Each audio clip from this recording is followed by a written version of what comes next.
Entrevista Central.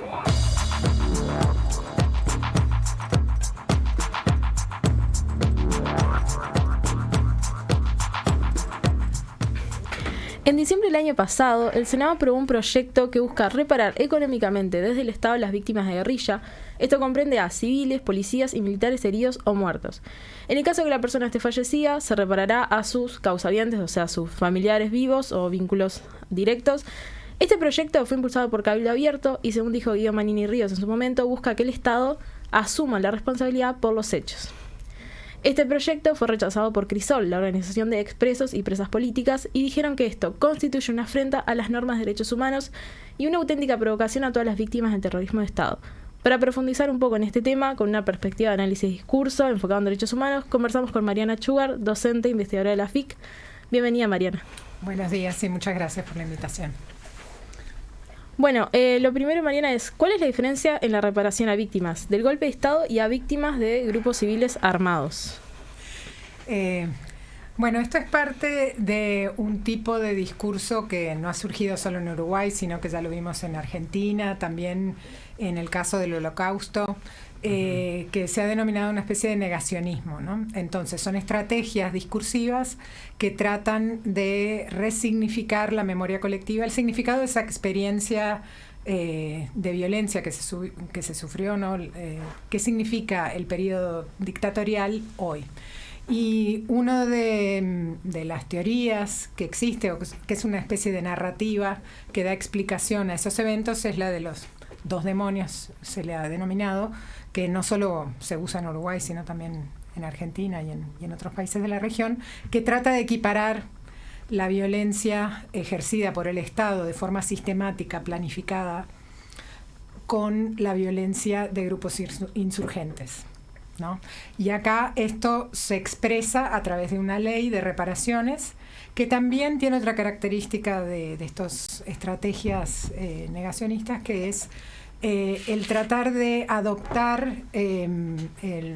recursos no solo discursivos y simbólicos, sino también jurídicos que desarrollaron las organizaciones de derechos humanos y el derecho internacional de derechos humanos para mostrarse a sí mismos, ¿no? A los represores, a las personas que ejercieron la violencia desde el Estado, como víctimas.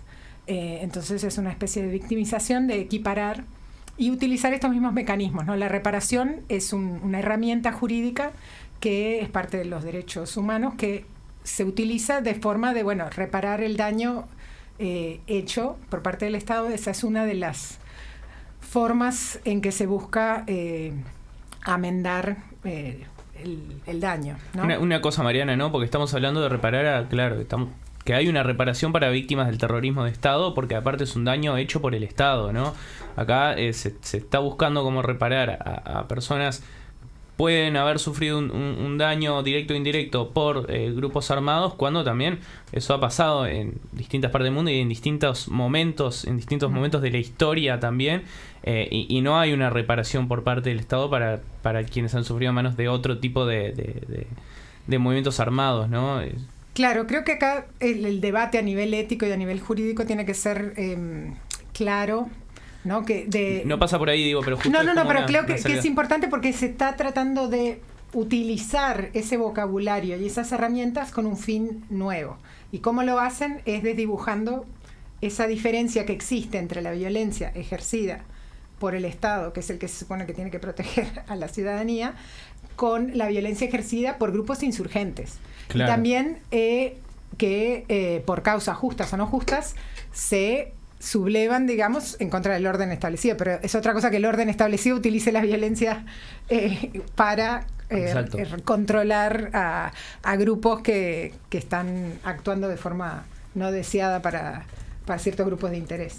Entonces, en ese aspecto me parece que hay un problema a nivel ético y también a nivel jurídico, porque el fin de estos instrumentos no era para atender cualquier tipo de reparación a violencia, que no quiere decir que esté mal matar a alguien, está mal, eso está clarísimo, claro. Pero no se desarrollaron esos instrumentos con la misma función. Y ahí, entonces, el Estado es el que tiene que reparar eso, ¿es esa la manera de prevenir la violencia? Y es toda otra discusión que acá se está invisibilizando al equiparar. ¿Y cuál es la función a nivel de la memoria colectiva? Lo que está operando es una estrategia que trata de tratar de mitigar lo que significó el terrorismo de Estado o la violencia ejercida por parte del Estado, ¿no? Entonces, al decir, bueno, habían otros violentos también y bueno, era todo igual, no era todo igual, no es lo mismo. Y eso es una discusión que se ha estado dando por mucho tiempo, ¿no? No es lo mismo que el Estado alemán haya ejercido la violencia hacia un grupo, ¿no? O varios grupos, generando campos de concentración y matando a los que pertenecían a ciertos grupos, que lo hagan grupos que están sublevándose contra ese Estado, ¿no? Tiene distintos mecanismos la democracia para trabajar estas violaciones a ciertas normas establecidas. Ahora que estábamos hablando de esto de los grupos, o sea, inicialmente como el proyecto estuvo dirigido más a los grupos de guerrilla de izquierda, ¿no? Entonces, ¿por qué pensás que no se pone sobre la mesa la discusión de, bueno, no tendrían que entrar los grupos como, por ejemplo, la Juventud Uruguaya de Pie, el Escuadrón de la Muerte? O sea, ¿qué pasa con eso? Bueno, yo desde mi lugar discursivo, digamos, Sí. yo no me voy a meter en todas las claro. otras cosas que competen a cosas que yo no tengo las Claro, más del herramientas lado para hablar. del discurso. Del discurso, claro. Creo que algo que se puede observar es un texto muy cortito, si uno ve el proyecto de ley, y no hay especificación, por ejemplo, clara de a quién es el objeto de la reparación, sí, pero no de quién es el objeto, no exactamente, porque también, por ejemplo, ¿por qué no son estas otras víctimas de violencia? Porque dice violencia ejercida por grupos ideológicos, ¿no? Entonces ahí, bueno, había, como tú decís, la Juventud Uruguaya de Pie también asesinó, ¿no? Y tenemos desaparecidos como parte de las acciones de esos grupos. Entonces, ¿por qué esos no? Eso en la ley no queda tan claro. Y lo que ha pasado en estas discusiones y después de que distintos grupos han ido a expresar su opinión, es que se ha ido ajustando el texto. Igual todavía no está muy claro, ¿verdad? Ahora se sacó lo de guerrilla y se puso ideológico, ¿no? Como que también hay otro debate que es, por ejemplo, ¿por qué se elige ese periodo histórico, ese tiempo, ¿no? Esa periodización, que ahí fueron colegas de historia de la Facultad de Humanidades, Ana Frega y Aldo Marchesi, fueron a declarar a la comisión, y uno de los puntos que resaltaron fue eso, que a nivel histórico no se entiende por qué eligen esa periodización para reparar lo ocurrido en ese periodo. En uno de tus trabajos decís que la construcción de la memoria social es una práctica sociocultural e intersubjetiva y que recordamos con otros en un lugar y en un tiempo que afectan las memorias que producimos a nivel individual y social, ¿no? Esto es textual. Por lo tanto, teniendo en cuenta que este año se cumplen 50 años del golpe de Estado con un proyecto de estas características, bueno, ¿en qué estado queda la memoria social sobre la dictadura de Uruguay, no? Sí, creo que es muy importante ver cómo se manifiesta esta construcción de la memoria. Uno a veces piensa la memoria es algo estático, que ya está, te acordás, sí, son los datos y nada más, pero en realidad es algo dialógico, que está co-construido, como tú decís, que depende mucho de la comunicación y de un trabajo semiótico que se realiza a lo largo del tiempo. Entonces lo que parecía que estaba acordado, de que estaba mal la violencia ejercida por el Estado, ¿no? Y que se había torturado y que se había desaparecido gente por pensar distinto, ahora nuevamente está siendo cuestionado, sí, ¿no? ¿Qué es la verdad? ¿Qué ocurrió? ¿Cómo, no? ¿Qué significa? ¿Si era tan malo como se pensaba o no? ¿Hay una división más profunda, capaz? Creo que sí, que se está tratando de generar, claro, ¿no? Nuevamente esa división, que había cierto consenso social, si pensamos en las marchas del 20 de mayo, ¿no? La cantidad de gente que participaba no era algo político partidario, digamos, incluía gente de distintas ideologías, de distintas vertientes, militantes y no militantes, pero que consideraban que a nivel ético era algo que era un debe de la sociedad en general, ¿no? Y que eso había estado mal. Pero ahora nuevamente se trata de cuestionar, bueno, la violencia quizás no estuvo tan mal, la dictadura quizás ayudó, no sé, como que vuelven a resurgir discursos que no es que desaparecieron y no estaban. La memoria también son varias memorias colectivas, no es que hay una, pero si hay una disputa de poder, ¿cuál es la hegemónica, cuál es la dominante a nivel social? Vemos que en este momento hay una fuerte disputa de qué pasó y quiénes son los responsables, ¿no? Y que esto se ha venido construyendo a lo largo del tiempo, no es algo que surge solo ahora, y lo vemos también como algo que es global, porque me hace pensar ocurre un poco, en otros lugares. Me hace pensar un poco, Mariana, disculpa que te corte, pero como en algo que cuando se estudian los discursos de la alt-right o ese tipo de cosas, que está como el tema de la victimización, ¿no? Y de presentarse como una minoría. Bueno, yo soy una minoría que piensa que esto fue una guerra y fue para alimentar la teoría de los dos demonios, como le decimos acá. Es como una estrategia global, sí, vista en distintas partes del mundo de distintas maneras, pero eso, ¿no? Presentarse como una minoría que va contra la hegemonía, que dice que el terrorismo de Estado estuvo mal. Sí, y esto a nivel de análisis del discurso, hay autoras, por ejemplo, Ruth Bodak, que es austríaca y estudia más que nada el tema del Holocausto y las derechas, por ejemplo, en Europa, ha identificado esto como una de las estrategias, ¿no? La victimización, el utilizar los discursos de derechos humanos y la libertad de expresión para habilitar que ciertos discursos discriminatorios tengan espacio y aceptación y legitimidad, porque ahora lo que ocurre es que tenemos personas en lugares de autoridad que están expresando estas ideas y cuestionando. Entonces ahí se genera ese nuevo quiebre y, bueno, se ponen en duda ciertos valores que se suponían compartidos. Y ahí me parece que eso es importante, ver lo que es una estrategia que se está dando en distintos lugares y que nos ayuda a repensar acá, que recién se está expresando más explícitamente, cómo responder, ¿no? Porque hay como dos miradas. Hay alguna gente que dice, bueno, legislemos, ¿no? Que inclusive en Argentina y en otros lugares legislar contra el discurso de odio, o que sea prohibido el negacionismo, ¿no? Que no se pueda decir. Esto inclusive el Frente Amplio sacó hace poco, que no se puede decir que no existió la dictadura. Bueno, en eso, ahí el problema con ese tipo de respuesta es que estamos infringiendo ciertos derechos, ¿no? El derecho a la libre expresión, que cuando no vemos solo cuando no nos gusta, bueno, ¿quién decide? ¿No? El que tiene el poder es el que decide lo que es aceptable o no aceptable. Si tenemos un derecho, tenemos que poder habilitar que circulen las ideas, pero al mismo tiempo, ¿cómo respondemos? Si no es por la prohibición, ¿cómo desde una perspectiva de derechos humanos se puede argumentar? Entonces ahí lo discursivo es importante. ¿Cómo deconstruir estos argumentos que invisibilizan y equiparan ciertas violencias, ¿no? Y que nos hacen no notar por qué no es igual la violencia del Estado que la violencia de un grupo insurgente que se rebela ante el Estado. Ustedes desde el Observatorio de Medios de acá de la FIC están haciendo como un análisis o un seguimiento de cómo este tema se está planteando ahora en los medios de prensa, ¿no? ¿Qué han podido observar hasta ahora? ¿Cómo a partir de, bueno, esto que decíamos, de que ahora tengamos gente en lugares de poder o autoridades que estén cuestionando el discurso o ese consenso que teníamos respecto al terrorismo de Estado y respecto a la última dictadura, ¿se ve reflejado en los medios?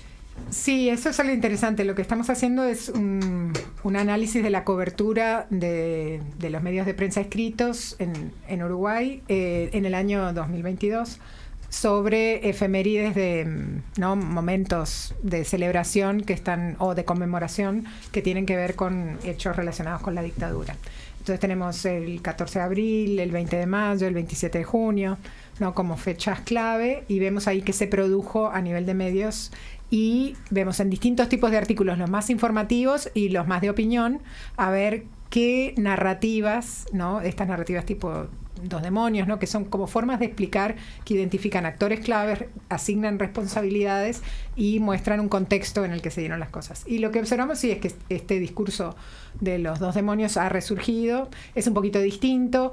También vemos que existe simultáneamente un discurso más que tiene que ver con una narrativa de la resistencia y del valor de la democracia, ¿no? Que eso todavía está circulando, y que no hay tantas diferencias en lo que uno podría esperar, por ejemplo, entre medios de prensa que tienen una línea editorial más conservadora con unos más progresistas. En realidad estos discursos circulan en todos los medios, están presentes en todos. Los que sí nos llamó la atención, por ejemplo, es que en algunos diarios que uno esperaría por su alineamiento político que como La Mañana, que tiene que ver más con Cabildo Cabildo Abierto, sí. no aparece mucha producción. Hay muy poca producción relacionada con estos acontecimientos. Hay algunos artículos de opinión, pero no hay tanta cantidad de producción discursiva sobre estos temas. Y eso entonces piensa, bueno, desde qué otros lugares se está tratando de influir en el imaginario o en el discurso social sobre qué significó ese pasado, ¿no? Y qué significa hoy ese pasado. Y ahí vemos esto de la ley, por ejemplo. Hay otros mecanismos que quizás no son los medios a través de los cuales se expresan esas voces. Ahora, retomando también, o sea, un poco lo de la memoria y con esto de los medios que vos estás diciendo, o sea, ¿cómo se da la transmisión, en esta visión que hablábamos hoy de la memoria, cómo se da la transmisión de la memoria en este contexto?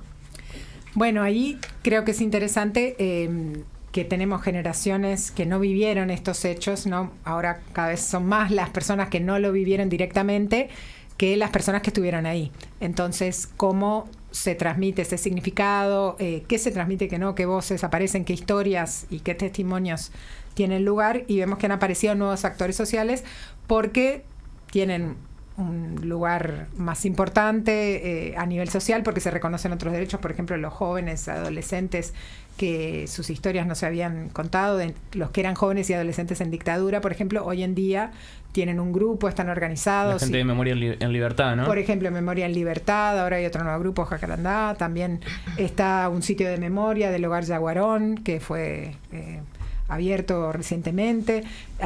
Esos son como nuevas voces, pero también tenemos grupos de jóvenes que no vivieron la dictadura, que están organizados como Jóvenes por la Memoria, que tienen representación en Montevideo, pero también en distintas partes del interior. Por ejemplo, nosotros hemos trabajado con los Jóvenes por la Memoria de 33, que son personas que reclaman su derecho a saber, el derecho a memoria, ¿no? Entonces, desde una perspectiva de derechos humanos, también existe ese derecho a la memoria. Como miembro de un grupo, tenés derecho a saber, bueno, por qué son temas que están en disputa. ¿Por qué se van a dar $150,000 a alguien hoy cuando no hay dinero para la educación, no hay dinero para... ¿no? Entonces, también incumbe a las generaciones de hoy, están reclamando y participando activamente en esos debates, ¿no? Preguntando. Y en paralelo tenemos el nuevo programa de historia de la reforma educativa, que justamente sustituyen todas las referencias que se hacen a los derechos humanos, y también se eliminó la mención terrorismo de Estado, ¿no? Uh-huh. ¿Qué valoración haces sobre esta situación? ¿Es parte de la construcción del discurso? Sí, creo que sí, que es un gran agente de reproducción social la escuela, digamos, la educación. Yo justamente hace unos años hice una investigación que eran las clases de historia para ver qué se enseña y cómo se enseña de este tema, y vemos que aparecía desde 1986, aparecen en los programas este tema. En los libros de texto también se trata, había como cierta narrativa consensuada de qué significaba, si desde utilizaba algo. La salida misma de la historia. Salida misma, ¿no? Pibel Devoto, que era el que estaba a cargo en ese momento, lo incluyó. Y bueno, después hubo varios momentos de disputa, ¿verdad? Que si estaba bien o no, cuando se hicieron unos cursos de formación docente, que ahí aparecía Carlos de Masi, también el historiador, que ahora ha sido censurado de cierta forma, sacado de los programas. Y bueno, hay un cambio, esa restricción, porque algunos sí, porque otros no, eso es todo un debate que hay que pensar. Y sí importa, creo, que cómo se trata y qué se trata en los salones de clase. Y uno de los temas importantes a pensar es que en el salón de clase de historia, que se trata no solo en los salones de historia, pero ese es el más importante, porque es su rol, ¿no?, de transmitir el pasado.